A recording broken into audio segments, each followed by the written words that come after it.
Je pense que notre épidémiologie est assez caractéristique. Elle est de type concentré, c'est-à-dire dans la population générale, les taux de prévalence sont faibles et elles sont beaucoup plus élevés chez les groupes les plus à risque.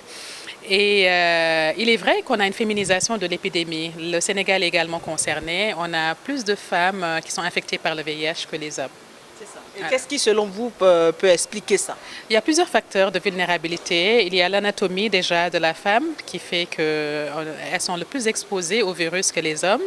Il y a également d'autres vulnérabilités socio-économiques et culturelles qui font que les femmes sont plus exposées. C'est ça. Alors justement, le VIH dans le rang des femmes, justement, et des femmes enceintes en particulier, voire les femmes allaitantes. Quel est le constat aujourd'hui? Alors, le VIH chez les femmes enceintes est un sujet qui est très à cœur chez nous, les professionnels de santé, car une femme enceinte, elle porte un enfant, donc elle porte un enfant qui va devoir naître et normalement, cet enfant ne devrait pas être infecté par le VIH-Sida. Donc, le Programme national de lutte contre le VIH a mis en place un programme d'élimination de la transmission mère-enfant du VIH avec des stratégies qu'on met en place à tous les niveaux pour que plus aucun enfant ne naisse avec le VIH-Sida.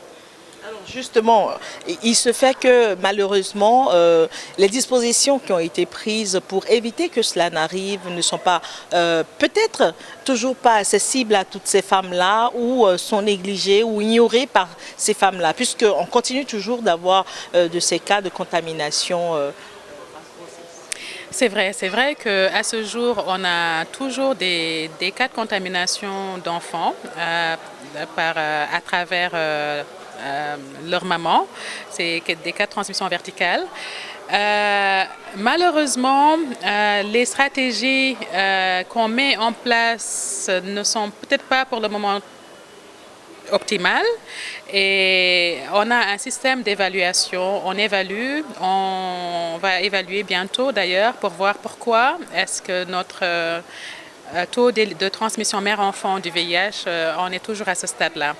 Et l'évaluation se fera à plusieurs niveaux. Pour les femmes qui se présentent au niveau des structures de santé, qu'est-ce qui fait qu'ils continuent à transmettre le virus à leurs enfants? Et il y a d'autres femmes cachées dont on ne parle pas, qui ne se présentent jamais dans les structures de santé, qui accouchent à domicile. Et malheureusement, des stratégies sont également mises en place et l'évaluation nous le dira certainement très très bientôt. On a toute une stratégie au niveau communautaire pour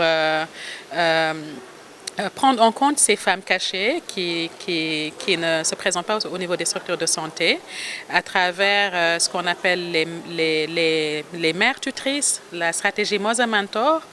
On a également la stratégie Ndédiké qui consiste à faire accompagner chaque femme enceinte vivant avec le VIH par un prestataire de santé qui peut être une sage-femme ou un autre prestataire.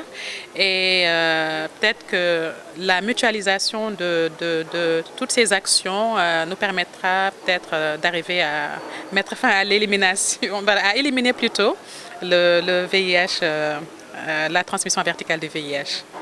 Merci. Alors justement, c'est vrai que je suis tentée de demander en fait quelques détails sur cette stratégie. En temps normal, quand une femme porteuse ou séropositive est enceinte, c'est quoi la norme, c'est quoi le traitement qu'elle est appelée à suivre pour éviter à son enfant de contracter le VIH? Peut-être que ce sera intéressant de rappeler ce détail-là. Je pense que la première des choses commence par le dépistage. Avant qu'on ne détecte si une femme est positive ou négative, il faut qu'elle soit dépistée. Donc il y a des stratégies qu'on met en place au niveau des structures de santé qui consistent à proposer le test de dépistage systématiquement à toute femme qui vient se présenter pour une grossesse, pour le suivi de sa grossesse.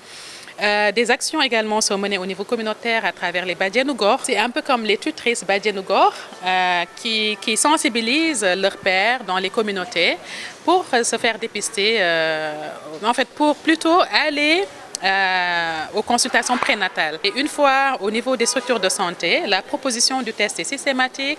on explique à la femme ce qu'on devra faire, on lui fait le test et quand il est positif, à partir de ce moment-là, il est intégré dans tout le dispositif mis en place pour le suivi des femmes enceintes séropositives. Ce suivi à ce jour se veut être beaucoup plus personnalisé.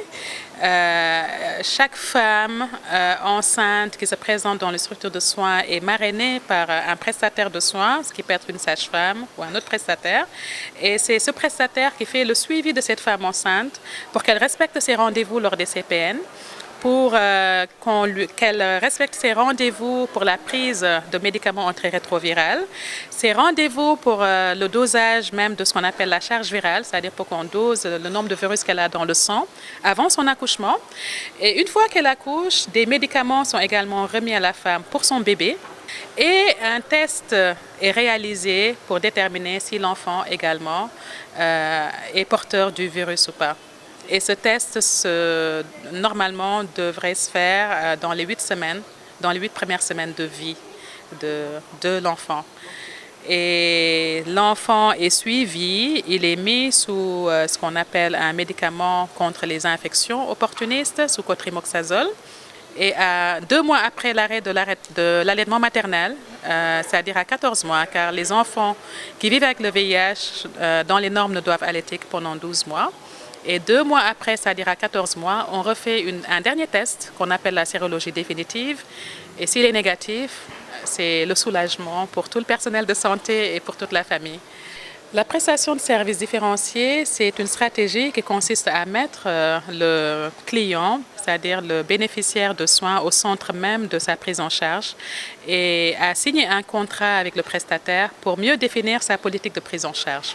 Donc c'est une prestation qui sert à prodiguer des soins sur mesure, adaptés aux besoins de chaque population, que ce soit la femme enceinte, que ce soit les populations clés, que ce soit l'enfant, afin qu'il puisse mieux s'approprier sa prise en charge et arriver à une suppression virologique durable qui puisse vraiment rompre la chaîne de transmission du virus.